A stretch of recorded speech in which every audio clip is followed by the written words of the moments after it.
एक सुबह मैं एक बंद लिफाफा हाथ में लेकर खड़ा था जिसमें कुछ लिखा ही नहीं था। वो सफेद सा कागज अंदर से मुझे देख रहा था जैसे मैं ही उसका जवाब हूँ। मैं देर तक उस लिफाफे को पलटता रहा मगर उस पर कोई एड्रेस नहीं था और फिर भी मुझे लग रहा था ये किसी बहुत इम्पोर्टेंट जगह से आया है। मैं बिना समझे उससे अपनी जेब में रख लिया और बाहर निकल गया।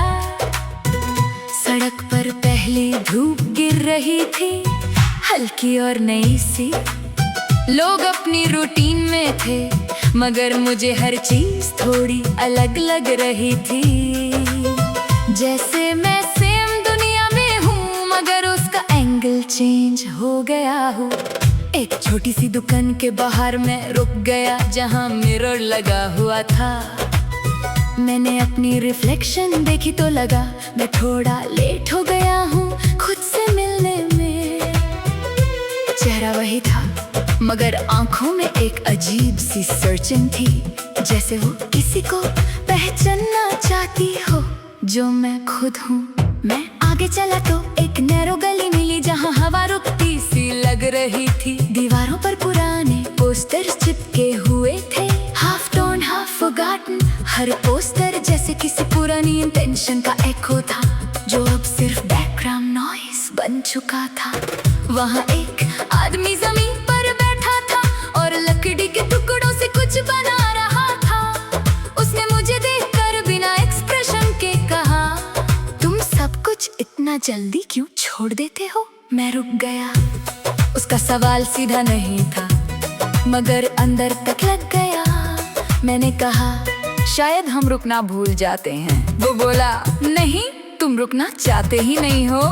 फिर वो अपने काम में लग गया जैसे बात खत्म हो गई हो। मैं वहाँ से आगे बढ़ा तो एक छोटा सा स्कूल ग्राउंड दिखा। बच्चे मिट्टी में खेल रहे थे, उनके हाथ गंदे थे मगर चेहरे खुश थे। उनकी दुनिया सिंपल थी, हर चीज एक गेम थी और हर गेम में नया मतलब नहीं, सिर्फ मजा था। मुझे याद आया मैं भी कभी ऐसा था जब गिरना प्रॉब्लम नहीं पार्ट ऑफ प्ले होता था और हर दिन एक नई डिस्कवरी जैसा होता था। न किसी अप्रूवल की जरूरत, न किसी वैलिडेशन की। मैं एक बस स्टॉप पर बैठ गया बिना किसी रीजन के। वहाँ लोग आते जा रहे थे मगर रुकने का कोई इमोशनल कनेक्शन नहीं था। हर किसी के पास एक इनविजिबल अर्जेंसी थी और मैं उस अर्जेंसी को ऑब्जर्व कर रहा था। एक लड़का मेरे पास बैठा और बोला, तुम यहाँ वेट कर रहे हो क्या? मैंने कहा, शायद नहीं। वो कंफ्यूज हो गया और बोला, फिर भी तुम यही हो? मैं मुस्कुराया क्योंकि वो सही था। बस आई तो लोग चढ़ गए मगर मैं नहीं चढ़ा। मुझे लगा मैं किसी और रूट पर हूँ जो मैप में नहीं है। और वो फीलिंग स्ट्रेंज भी थी और लाइट भी, जैसे मैं कंट्रोल छोड़ रहा हूँ। मैं चल दिया एक ओपन रोड की तरफ जहाँ कोई शेड नहीं था। धूप थोड़ी तेज थी मगर अनकंफर्टेबल नहीं। मैंने अपने हाथ में वो लिफाफा निकाला और देखा वो अब भी ब्लैक था मगर हैवी लग रहा था। मुझे लगा शायद ये लिफाफा कोई मैसेज नहीं बल्कि एक रिमाइंडर है कि कुछ चीजें एक्सप्लेन नहीं होती, सिर्फ फील की जाती है। और मैं अब थोड़ा ज्यादा फील कर रहा था। एक छोटी सी चाय की स्टॉल पर मैं बैठ गया। वहाँ एक बुजुर्ग अपनी चाय धीरे धीरे पी रहे थे। उन्होंने बिना देखे कहा, तुम लोग आजकल खुद को खोजते हो या भागते हो? मैंने कहा, दोनों शायद। वो हंसा और बोला, फिर कभी मिलते ही नहीं हो। वो लाइन हवा में रह गई, हैवी नहीं बस प्रेजेंट। शाम होने लगी तो आसमान ऑरेंज और पर्पल में मिक्स हो गया। मैं एक ब्रिज पर खड़ा था और नीचे पानी देख रहा था। हर वेव अपनी डायरेक्शन में थी बिना कंफ्यूजन के और मुझे लगा शायद क्लैरिटी यही है। मैंने लिफाफा पानी की तरफ होल्ड किया मगर छोड़ा नहीं, जैसे मैं अपनी ही अनसर्टेनिटी को देख रहा हूँ।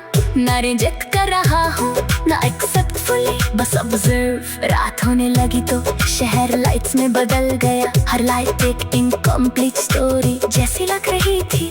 और मैं उन सब के बीच अपनी स्टोरी ढूंढ रहा था, जो शायद लिखी जा रही थी बिना वर्ड्स के। मैं घर पहुंचा तो लिफाफा टेबल पर रख दिया और सीधा बैठ गया बिना कुछ बोल के। कमरा शांत था मगर अंदर कुछ क्लियर हो रहा था, जैसे फॉग धीरे धीरे हट रहा।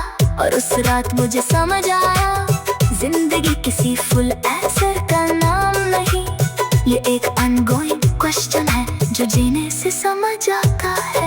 और मैं शायद अब उस क्वेश्चन के साथ रहना सीख रहा हूँ।